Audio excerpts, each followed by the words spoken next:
할아버님의 신념과 모든 도전은 언제나 사람에서 시작됐습니다. 사람의 가능성을 믿으셨고 사람을 위한 혁신을 이루셨습니다. 겨울에 눈이 오면은 눈을 보고 또 봄에 꽃이 피면은 꽃을 보고 시를 지어서 낭독해보라고 하셨던 기억이 납니다.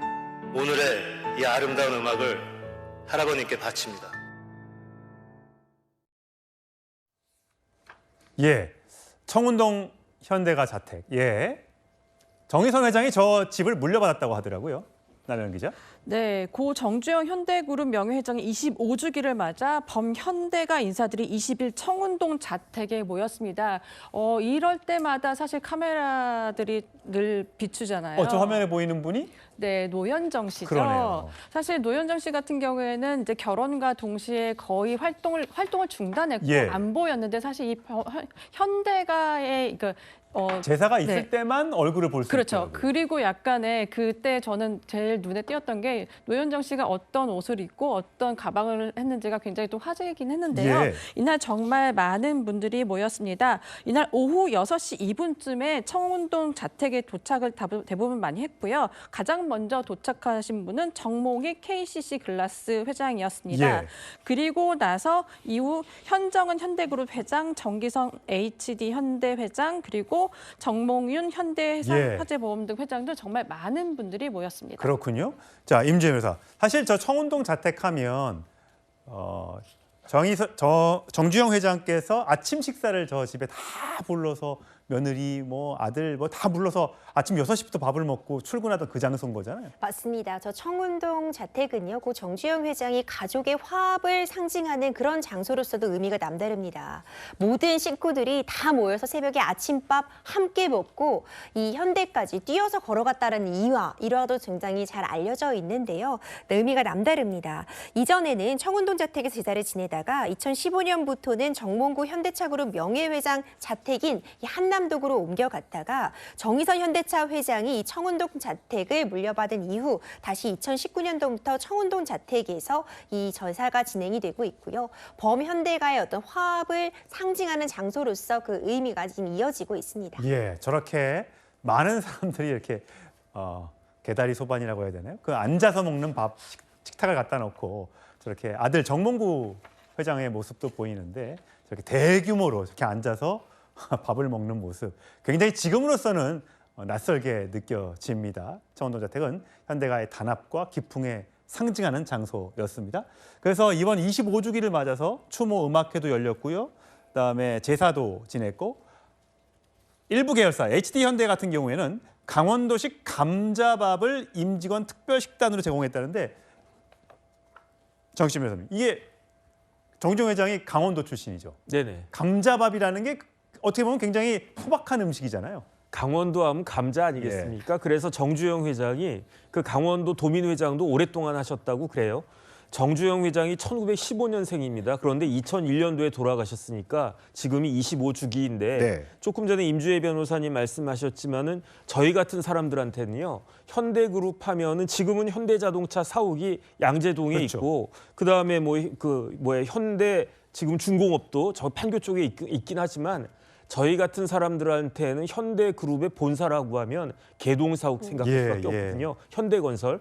그러니까 청운동이 바로 개동사옥 그 근처에 있는 겁니다. 그러니까 새벽같이 다 밥을 먹고 걸어서 출근했다라고 딱 그러셨으니까 그러니까 이런 부분들이 다시 한번 또 생각날 수밖에 없었다는 그런 생각이 들고요. 예. 대한민국이 세계 10위권의 거대한 그 경제 대국으로 만든 것에 있어서 정주영, 이병철 회장 이런 분들의 그 업적은 잊혀지지가 않을 거라고 생각합니다.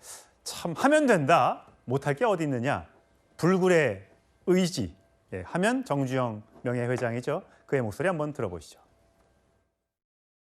크고 앞서갔다 그래서 우리가 좌절할 필요가 없어요. 본인이 실패했다고 손을 들찌게 빌어서 실패지 인간이 자기는 영원히 승리할 수 있다 생각할 때는 영원히 난 승리하고 살고 있다고 이렇게 우리는 생각하고 있어요.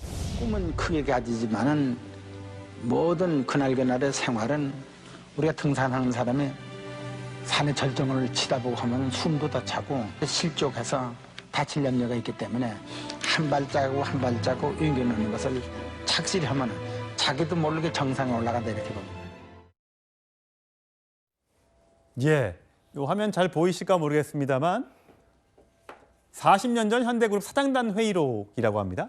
원고지에 이렇게 글자를 한 글자 한 글자씩 썼고요. 한자도 들어가 있고요. 글자가 굉장히 예쁘게 되어 있습니다. 삼성 얘기도 나오고, 예, 대우 얘기도 나오고 그렇습니다. 한결같은 존댓말로 되어 있고, 되는 방법을 찾아봐라. 안 되는 방법을 찾지 말고, 남다른 반도체 사랑도 들어가 있습니다. 사실 현대하면 현대차, 현대건설 이런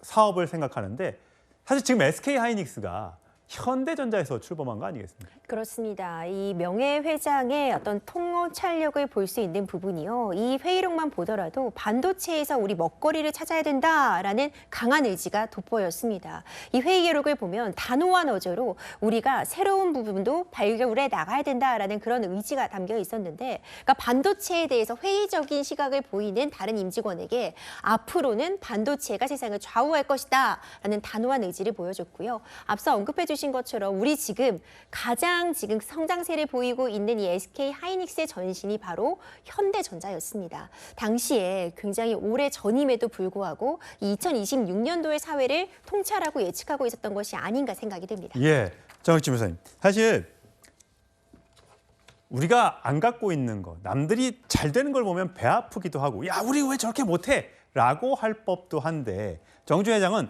삼성에서도 배울 건 좀 배워라 라고 이야기를 했다고 합니다. 앞으로는 삼성, 그 다음이 럭키금성. 지금 LG가 왜 LG냐? 럭키, 금성, 골드스타. 예, 여기서 따온 얘기잖아요. 그러면서 삼성은 조직의 힘으로 움직여. 이런 얘기도 했고 정말 꿰뚫고 있었네요.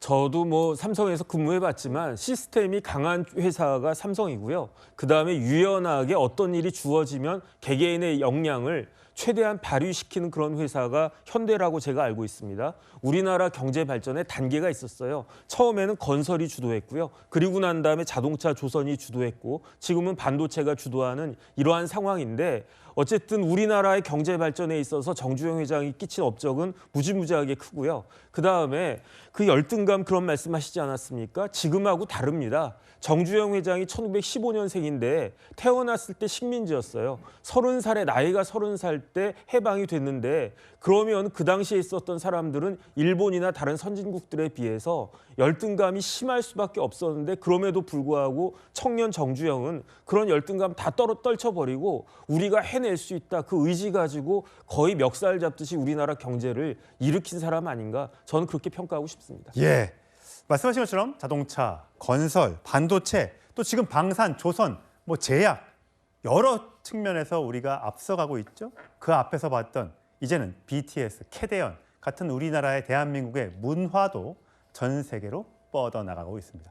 대한민국의 잠재력 정말 무궁무진합니다.